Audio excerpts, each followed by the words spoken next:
Talking about Overwatch, I think that of all the hero shooters coming out, that's the one that is the most exciting to me. And there are a lot. Yep. There are quite a few. At this point, Call of Duty Black Ops 3 is a hero shooter. Yes, absolutely. I mean, the list is huge. I mean, Sorry, our specialist shooter. Should we define what hero shooter, specialist shooter, champion shooter, team-based objective shooters character are? / class-based shooter. Yeah. So basically, like Team Fortress, right? Let's use Team Fortress 2 as the Team metric Fortress is stick. the blueprint. Yeah. Yeah. Where you but have then blown up. You have X amount of classes, but in this case, they're not really classes; they're more heroes. Yeah, they're defined by characters who have individual abilities, etc., etc. Somewhat like a shooter that is also a MOBA. Yeah. Wow, how about that?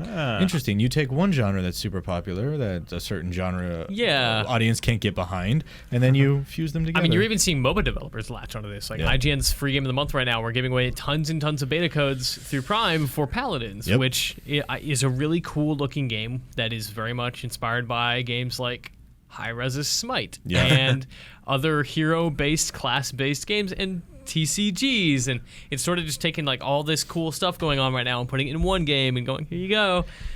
And I don't know if that's enough to differentiate it from every other of the 30 hero-based whatevers that are coming out. Because even the other really high-quality ones, it's like it's so hard to imagine how they're going to compete against Overwatch. Like, let's rattle some off. So, sure. So the storm is coming ashore. We've got gigantic. We've got now we're splitting. Is gigantic a hero shooter? Oh, absolutely. I think that qualifies. I think gigantic is more like Smite, like a third-person MOBA. So if the hero shooter genre has like two sides of the spectrum, one is like all the way towards Team Fortress, and the other one is all the way towards a MOBA. Yeah, you know what I mean. I feel like that's the two ends of the spectrum. Okay. Then like if here's Team Fortress and here's MOBA, gigantic is smack in the middle. Is like pretty much smack in the middle, maybe even a little bit closer to the MOBA side. Okay, and then the rest of them are a little closer. And then like to I feel like Overwatch is like maybe 2 steps off from the Team Fortress side. Yeah. It's like very close to that side. So we've got Overwatch. Paladins as discussed. Battleborn. coming to you from Gearbox and 2K. Battlecry from Bethesda. And Warcry Studios. Paradigm coming. What is Paradigm? I don't know. I haven't heard of that. Paradigm? Is that it? It's Paragon. No, Paragon. The Epic Games thing. Paragon. The Epic Games. It's definitely not Paragon. Epic Games. The Epic Game. Oh, look at that. I got a special delivery. Oh! Thanks, Andrew. That's Andrew Goldfarb. You're the best. He also plays PC Known games. PC gamer Andrew Goldfarb. Arriving with a Starbucks cup. Thank you. Frequent Starbucks patron. Delivery boy. Oh, my God. Right? I needed that. Yeah. All right, let's continue. Paragon. Paragon. So we're at 5, and then there's a law one, right? Oh, Lawbreakers. The Cliffy B. Boss Key Studios one that Bob Blah Blah Previous Lawbreakers. Yeah. Blah Blah's Lawbreakers. And again, like I think I'm sort of divided on this. Like I think it's really great that we are seeing this cool new genre emerge in the same way that it was really great when like League and Dota were neck and neck, and we saw other MOBAs come out and try new things and not really work. But stuff like Smite coming out on top. I think this is healthy. I think it's good. You get a lot of new creative ideas going from really great, smart people. And stuff like Lawbreakers stands out as like, oh man, like this character has a really great mobility tool, and this one's got a really interesting weapon. Yeah. And everyone can like fire backward, which is really cool. And they introduce new systems to a known set of systems. Yeah, each one has got their own little twist, right? Their own little thumbprint. But I worry that I'm already burning out on a genre that literally has no games out yet. Yeah, yeah. I mean, unless you count Call of Duty, right? Well, and TF2 going back that far, but like of this new breed, there are so many that are in like beta and big announcements are coming and their websites are getting hyped up by the PR. I'm just like, I just want to play Overwatch. It's an interesting phenomenon because like so many developers seem to have latched on to a fad that didn't yet exist. Right. Yes. And the same one, and somehow they all identified this as the way forward. Just by looking at MOBAs and looking at free-to-play shooters and saying, hey, what if we mash that together? But the fact they all do it at the same time, I mean, you got to wonder how much, like, what kind of cross-pollination there is there. Is it developers leaving one team and going to another? And or like at a cocktail party, what are you working on? Well, okay, get this. Right. But you have a gun. Yeah. Like, you too, huh? Yeah. Oh God. Like, a lot of those guys, talk somewhat, but like that's all trade secrets. Like that's the kind of thing you get fired for if you're spilling that. Seriously, within the last 2 months, I've interviewed 4 of the teams making them now, and I ask whoever I have the exact same question: like, why now? Why 2016? Why is this all coming ashore now? And they all kind of have the same answer: like, well, we looked at the market and we saw a niche that wasn't being filled. Right? Basically, somewhere between the shooters and the MOBA guys, like there's this hole. Right. And Let's take these really interesting systems and make them accessible to the mass market. Yeah, and everyone saw this hole and was like, we can fill that hole. And it's a new that's a what new you're kind seeing. of progression that hasn't been applied to the shooter genre yet. And like shooters are all about progression, except like it seems like the Call of Duty style progression has been mined to the to the very bottom. To what's the bottom of the Minecraft hole called again? Like Oh God, I don't know. that Nether? stone at the bottom, Nether stone. I'm embarrassing myself now, not knowing what that's called. Seriously, there's a riot going on at home right now. Ender? Is it the Ender? Yeah, I don't know. Is that a different Diamond? thing? I don't know. There's Hard lava. stuff that you can't break. Lava. There's definitely lava in there. Dirt hole? I don't know. Anyway. I haven't played Minecraft in Yeah. many Bad years. place. The Unbreakables. The bad place. I like that. Where were we? What were we talking bad about? touch. Yeah. Yeah. But point is, the Call of Duty progression has kind of run its course. It's been done to death. So it seems it is kind of logical that they would go and look at other kinds of progression and progression by buying new characters basically or acquiring new characters and merge that in. But see, to me, that doesn't do anything. Like the specialists, and I enjoy playing with the specialists, and I think that the new weapons and the abilities and the choice of picking one at the start of a round, I think that actually adds something to it. But the progression of building my character and buying my guns and skins and all that is sort of what got me into that. If I was looking at this as like a career, like I want to start at Like as a designer or a player? no, as a player, like I Okay. want to start at first prestige and I want to get to the the finale of it. Like the specialist classes aren't really what's driving the progression for me. It's No, and it becomes the problem of it's the difference between when I'm playing Overwatch. God, all these names just like in one folder in my hard drive in my brain. Battlecry Watch. Yeah, exactly. So if I'm playing Overwatch and I see someone like Zarya on the field, I know exactly what Yeah. that character means against me, for her team, for as an ally, whatever. Right? Like I can associate that character with her skills instantly, and it means something. Yeah. Versus Black Ops 3, where the skills are interesting and they're fun to use, but when I see Battery or whoever, I'm not like, oh, look out, here he comes. He's got the big skill. But isn't Yeah. that as a result of you just having more familiarity with that?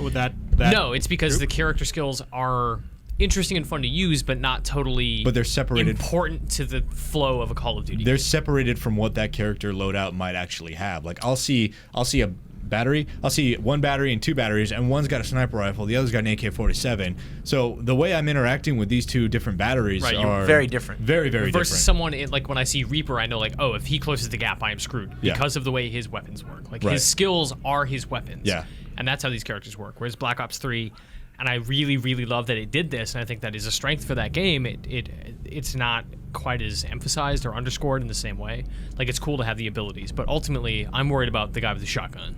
Yeah. I mean, for me, like that kind of this style of thing, and this is why I'm not really a MOBA guy, is that having to learn all of those kinds of characters before I can be effective is kind of a big barrier to entry for me. So There's a learning curve, for right? sure. So like my question for this is like how accessible are these shooters going to be? Are they going to be harder to get into than even something like Team Fortress, where you've got was it 9 classes, and it's like you have to learn what those classes can do. Yeah.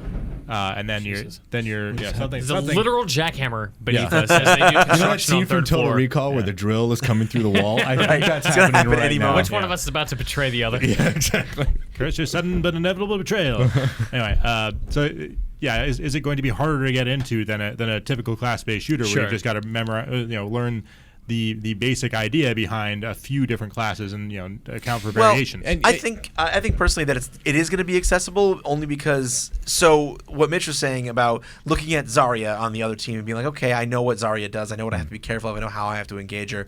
Like that is in Overwatch, I feel like that's what brings you from maybe a good player to a great player. Right. But to get from like a I've never played to a good player, I think is mostly picking an appropriate character for the game mode that you're playing and playing that character and competently And is, putting the Yeah. cursor on the enemy when you pull Yep. your trigger. And Yeah. ultimately, like the learning process, like MOBAs, but I think it's a little more digestible in a shooter. It's just osmosis. It's playing and learning and suffering for a little bit, but I don't like. I like that learning experience. I like going like, whoa, like what was that? That was awesome.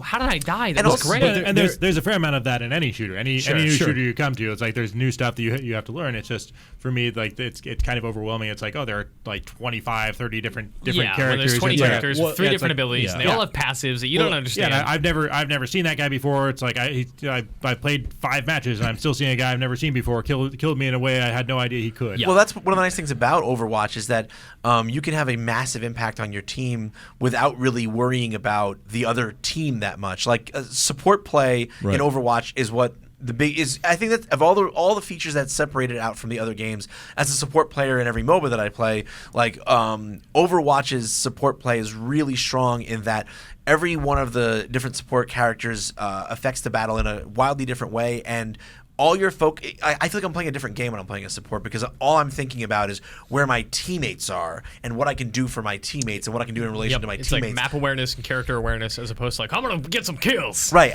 and I don't need to think about so I don't need to think so hard about oh my God, there's that character from the other team, or there's that character from the other team. I've got to worry about what the situation for my team is, and the game actually incentivizes you to focus in that way. Like at the end of the game, there's always 4 different people who are shown as distinguished in different statistical categories, and like one of those categories is the percentage of the other team's damage that you mitigated, or how there's even character specific stuff. Like there's one character, Symmetra, who can put up a teleporter that links directly to your spawn point, so that you can get your teammates who die back into the action that much faster. And like she can totally distinguish herself by just keeping that teleporter up a longer amount of time in the match. Like if you have a 50 or 60 or 70% uptime on your teleporter, people will commend you for that, and like you can be MVP for that. And I do love that commend system, and where it's like, man, that enemy wrecked us. Yeah. And I respect that. Yeah. I'm going to nominate you for this. For those that aren't in the beta or haven't seen it, at the end of the match, it'll pick 3 or 4 characters that performed really well in their role that they're playing, and then all the players on either team can vote for whoever they want. And it's only positive. There's no thumbs down. It's only like, yep, thumbs up, you did good, plus you get a grade. So even if you don't know what the other team's characters are all about, like if you're playing a healer, like Zenyatta, like who just puts like there's an orb on a teammate that heals them over time, and it stays there on them permanently until you switch it or die. Like I can literally just hang all the way back and just be like, you look like you need health now. Let me get an orb on you. Now you look like you need health. Let me get an orb on you. Right. I don't have to interface with the decision making of what do the other characters do, and I can still be a total rockstar. Yeah, and you can just learn that way too, right? Like you can observe and notice, like, oh, I when I healed that person, they did this thing that I didn't know they could do, and now I've kind of soaked it. And also, Overwatch does a really good thing, real quick. Just when you die, it'll tell you why. Or if you had an opportunity to do something, the game is really, really brilliant about recognizing. Oh my God, yeah, the hint if you had done system is this, so good. You could synergize with this other character. It's ridiculous. Like you'll get the kill cam that you get with like Call of Duty popularized it, but in addition to the kill cam, if you're with a character and you get wrecked by another character, the tip that you get will be specific to the situation in which you found yourself. Like, hey, don't do that. I noticed that McCree shot you in the face. Yeah. He's really good at that. Here's why. So they've got Clippy in there. In a way, they got a little do. bonsai buddy. Yeah, there's a character that flies and shoots rockets a la Unreal Tournament, right? And when she inevitably hits you in the face with one of those rockets, because statistically it's just going to happen. Because there's a lot of them. The tooltip is like, move in erratic things to make sure that erratic lines to make sure the rockets can't hit you. And it's like, well, it's kind of obvious, but it is don't very, get shot. very specific. Just don't get shot. You'll do fine. Or more. It sounds like all 3 of you guys think that Overwatch. There we go.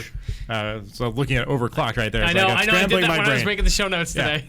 Sounds like this is your clear pick for the leader of this pack. And I think it might just be because we're playing it, but I think also it comes down to Blizzard and quality and polish. And those character designs. Who's thinking about Battleborn? Like, I think that game is really funny and imaginative.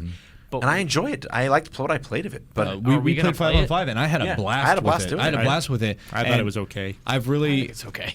See, I think when you play with people you know, and especially against people you know, because we had a very controlled situation where we were 5-on-5, IGNers versus IGNers. I was playing a PvE scenario. So. Right, the PvE I agree is just okay. The PvE is okay. I totally agree with you. I think that the PvP is really where it's at, and the abilities interacting with each other. But when you look at that, I had fun with that. When you look at Paladins, I've had a lot of fun with Paladins from Hi-Rez, and I think as one of the smaller studios, I think it's kind of admirable what they're doing to the game. And we have Prime members, we have beta codes live right now. If you can get your hands on one, I suggest that you do. I'm gonna give mine away on the show next week. Are you? Yeah. Maybe we could probably get a handful to give away. Maybe we get a couple of them and give them away. Set up that damn email address, and we can get people to send us emails about it too. Oh man. But I think when you look at all that stuff and you look at Overwatch, like just no one can outspend Blizzard when it comes to polish, when it comes to iteration, when it comes to polish. and it's their artists. Like I have to say, like I'm 37. I've been playing games since I was a small child.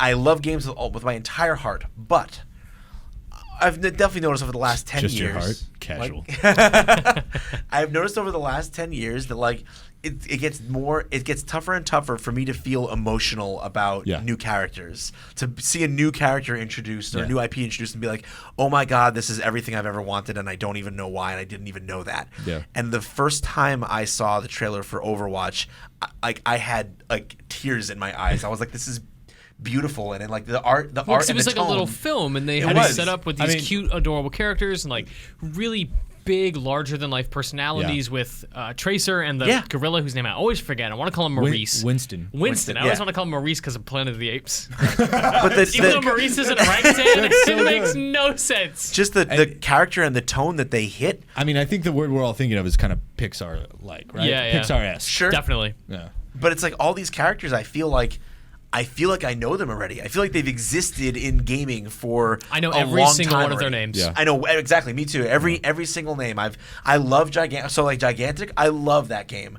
I can only remember the names of the 2 or 3 characters that I regularly play. Oh, and there's everyone else, I'm like, Owly and Frogman and Ninja Rabbit, Sagio Jimbo and is in there. Taito Jim. Taito the Swift and Ashling are the only 2 characters whose names I remember, and the rest of them, because those are the ones I play, and I can't remember the rest of them. And same thing, and I mean, I played the same character, the same mushroom healer character in Battleborn for the entire 2 hours that we were playing it, and I still can't remember that character's name.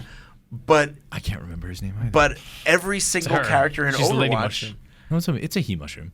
Oh, she's a she I mushroom. think it's a she. I think it's a man mushroom. I think it doesn't matter. I think pretty sure mushrooms are androgynous. I think it's You a don't man know anything shroom. about mushroom biology, man. As a mushroom biologist myself. They reproduce by spores. Need to keep your preconceived gender notions of mushrooms on. But yeah, a week later, like after maybe 2 weeks of solidly playing the Overwatch beta, like they're all burned in my brain. I care about all of them. I love all of them. I'm a fan of all of them. I want short films about all of them, like I did with TF2. They're doing it. They're doing Are it. they? Yeah, they're doing it. So excited about that. That's great. That's another Team Fortress knockoff, huh? Yes, absolutely. Hey, meet the except now it's the backstory of Tracer or the backstory of That's Reaper. great. Like when they were in Overwatch.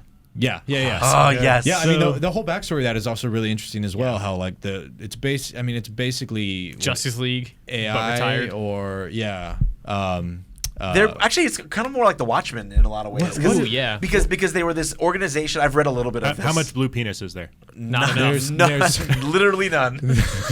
It's just like Watchmen. But it's like it was this What's a Will Smith movie with robots?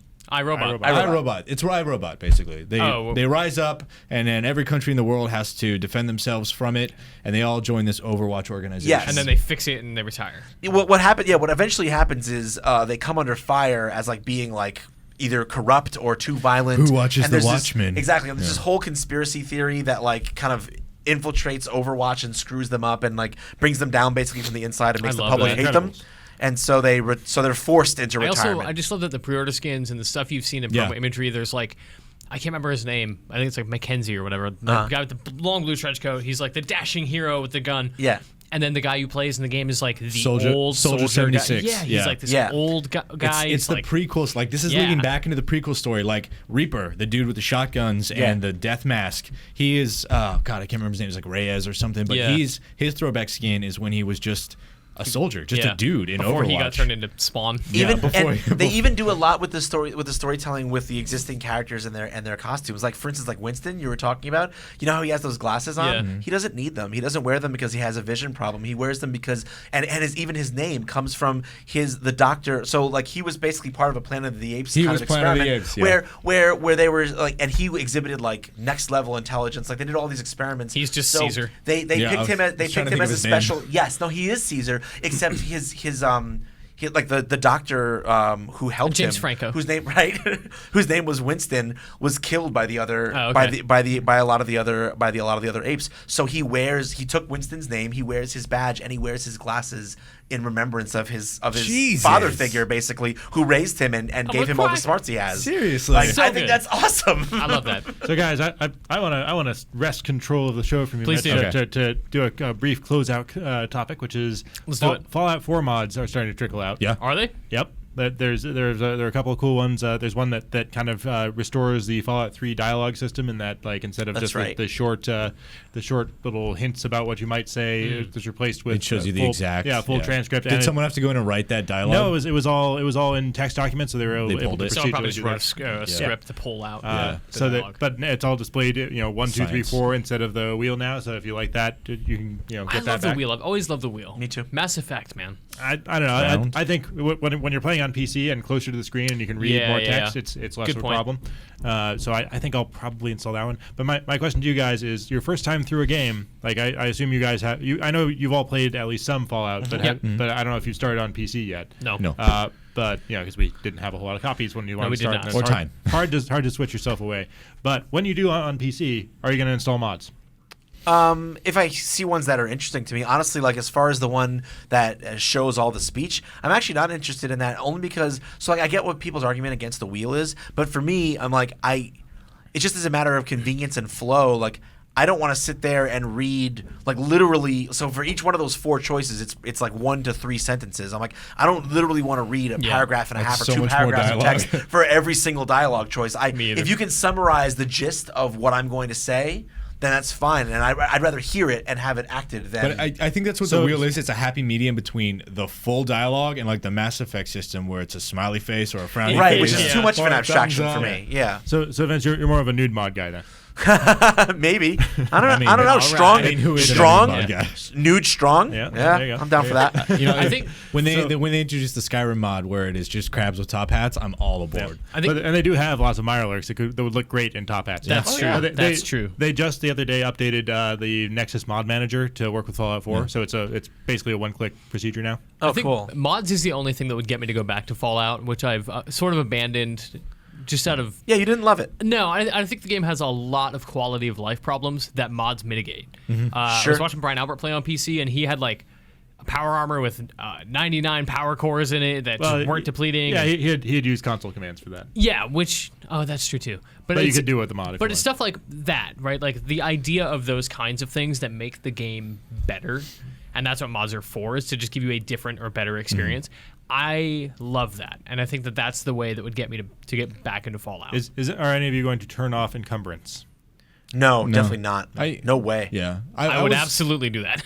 No, I was always the purist. Like when GTA 3 was I think it's a out, great system, though. when GTA 3 was out, I had a friend who would always do the like unlimited weapons, all weapons cheat, and I was just like, that takes the fun out of it. You Limitation know? is the seat of my enjoyment. Yeah. Like working Well, within the those thing with, limitations. like, watching Brian play and watching him like crouch and become invisible and run around at double speed. It's like this is fun. Those are mostly upgrades you can get for the power armor. Yeah. Right, it's like the permanent stealth boy, basically. Right. Well, when you're crouching. Yeah. But When you're stuff crouching. like that, like I watched this super powered version of this game, and I'm like, this would make it so much easier and convenient for me to play, but it robs it of the kind of tension that makes it great.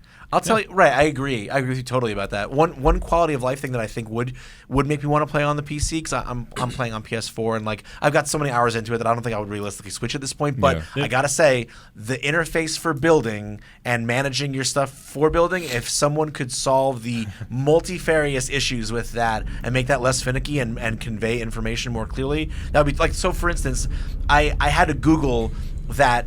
Wow, that's wonderful. Sorry, We're about to die. I tried not to laugh to distract you, but that jackhammer is out of control. Sorry, carry on. I had to Google that what do you call it? The switches and conduits are area of effect. You don't really? actually. Yes. So So wow. I had no idea. I didn't even really mess with that stuff because it's like, well, this is for like the Minecraft guys who are just going to tinker with this. And so make you crazy attach stuff. a generator. You attach a generator by a wire to one of the Yeah. conduits. Then you place a conduit somewhere in a building. Yeah. And then its area of effect around that supplies power. With power. But what that area of effect is, you can't see. There's Yeah, no well, visual I put, like, indication I of put it a at disco all. light in a building, and I put the power source in the outside wall because it wouldn't fit on the inside. Yeah. And I was like, oh cool, I'll put a disco ball in here, that'll be fun. But it was like sort of like inside middle left because it wouldn't fit in the center because Yeah. the AOE was too far. Like Yeah. Well, let me tell you on, though, man. it might be worth your time to switch to PC just for the load times alone. You'll make up a lot of lost ground that way. Sure. Yeah. No, the load times are Seriously. pretty serious. No, I think I'm gonna do I'm gonna play it on the console I've already started on,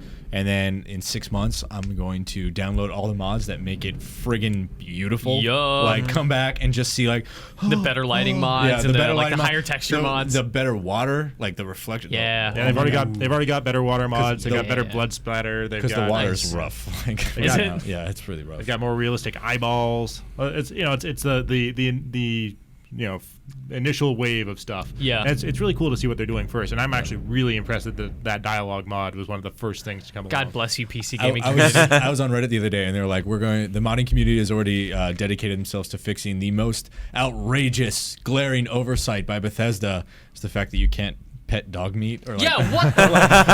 Tell him good job. You can only give him commands. You can do it in Metal Gear, and you nice can't job. make him poop like you can make the Metal Gear. That's true. Yeah, that's or true. horses. That's right. Gotta get that upgrade though. That dog meat poop mod. Good old dog meat. Dog meat poop. Dog poop meat. Where's the modifier in that phrase? Well, you know what was really cool? I saw a tip the other day. It's you can use HTML markup in your item names, so you can italicize parts of your. Oh, that's weapon. cool. Even on console? Yeah, I think.